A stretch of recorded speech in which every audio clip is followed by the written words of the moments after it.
La chronique cinéma vous est présentée par le magazine Studio Ciné Live.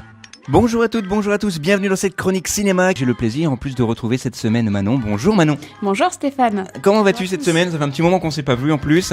Ouais, ça va Tout bien. va bien. Ça. Beaucoup de films cette semaine. Tu as choisi Yves Saint Laurent, je crois. Tu vas également nous parler de Avant d'aller dormir avec Nicole Kidman. Pour moi, j'ai choisi des films français, deux avec Elle l'adore, un film avec Laurent Lafitte et Sandrine Kiberlin. Mais ce film a une particularité puisqu'il est réalisé par Jeanne Herry, qui n'est autre que la fille de Miu Miu, actrice, et de son père chanteur qui n'est autre que Julien Clerc. Vous allez comprendre pourquoi ce film est intéressant, tout simplement parce que Muriel, incarnée ici par Sandrine Kiberlin, est une esthéticienne. Elle est bavarde, un peu menteuse, et elle aime raconter des histoires souvent à son entourage, et depuis 20 ans, les gens comme ça ont un peu l'habitude de ne plus la croire parce qu'elle s'invente un petit peu une vie, mais en allant voir son chanteur préféré, incarné ici donc par Laurent Lafitte, elle va voir son idole en concert, et le lendemain, elle va avoir la véritable surprise que ce chanteur va venir sonner à sa porte, tout simplement pour lui demander un service un peu particulier, de se débarrasser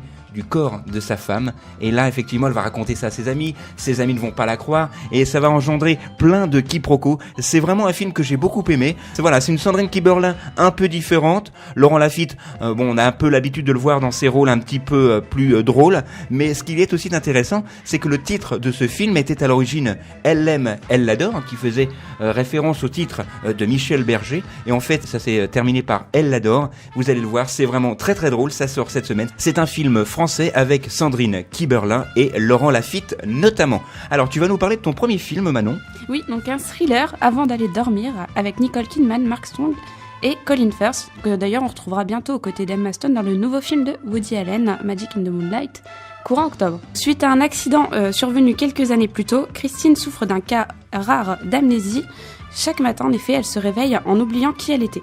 Son dernier espoir réside en son médecin Ed Nash, qui lui conseille de tenir un journal vidéo pour garder une trace de qui elle est vraiment.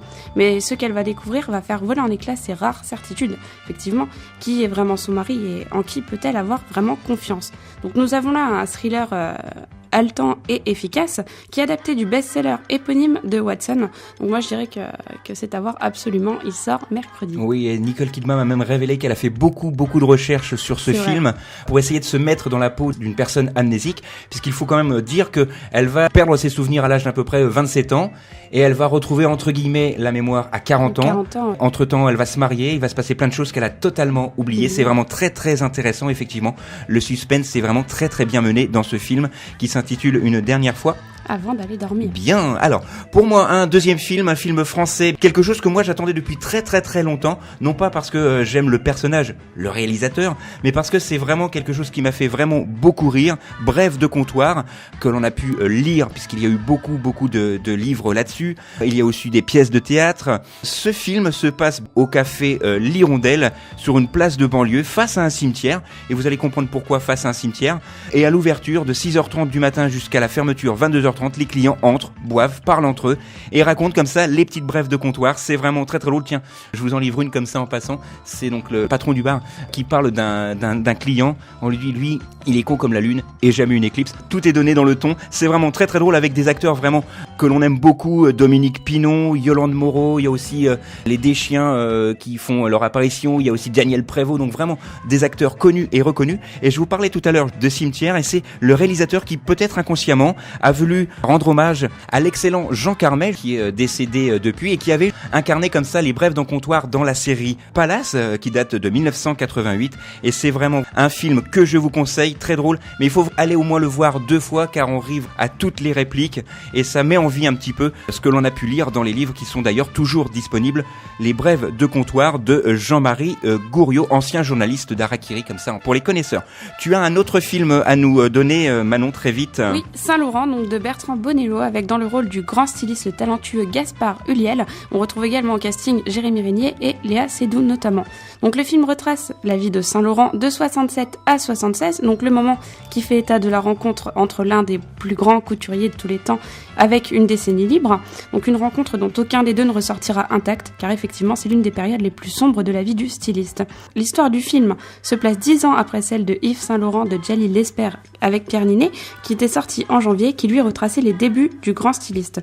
Donc effectivement, il s'agit d'un nouveau biopic, mais avec une nouvelle approche et de nouveaux interprètes, qui je pense sera tout aussi intéressant que le premier. Pour l'anecdote, je préciserai juste que ce film a été sélectionné pour représenter la France aux Oscars 2015 dans la catégorie meilleur film étranger. On n'a pas eu l'occasion de le voir en avant-première presse malheureusement, mais j'espère simplement que ça sera plus centré effectivement sur les travaux d'Yves Saint-Laurent, parce que le premier opus était un petit peu plus sur sa vie, un petit peu de débauche. Ça m'a un petit peu déçu sur le premier opus. J'espère que celui-ci sera quand même meilleur. Et tu parlais de biopic, donc impossible, mais malheureusement il nous reste très peu de temps pour vous parler du biopic sur l'excellent et talentueux, enfin c'est vraiment un monstre sacré, James Brown. Son biopic est enfin sur les écrans, produit néanmoins par Mick Jagger, des Rolling Stones. C'est réalisé par Tate Taylor, qui est entre autres le grand réalisateur de La couleur des sentiments. Et moi j'aime beaucoup ce biopic, ça me fait un peu penser au biopic sur Johnny Cash, Walk on the Line. Beaucoup de titres dans ce film de James Brown, avec des extraits de ses meilleurs concerts, notamment l'excellent concert à l'Olympia en 1971. Beaucoup de titres vraiment interprétés par James Brown lui-même, mais aussi des sessions un petit peu acoustiques comme ça, pour donner un peu plus de crédibilité. Il y a eu vraiment des scènes qui ont été chantées par les acteurs, et c'est vraiment très très bien. On en apprend beaucoup sur ce film que je vous conseille, Get On Up, qui sort bien évidemment cette semaine. Très rapidement et pour conclure, les meilleures entrées de la semaine, Manon. Donc en première position, nous avons Gemma Bovary avec 223 688 entrées pour sa première semaine. En seconde position, nous avons Sextape, qui pour sa première semaine obtient le résultat de 220 764 entrées.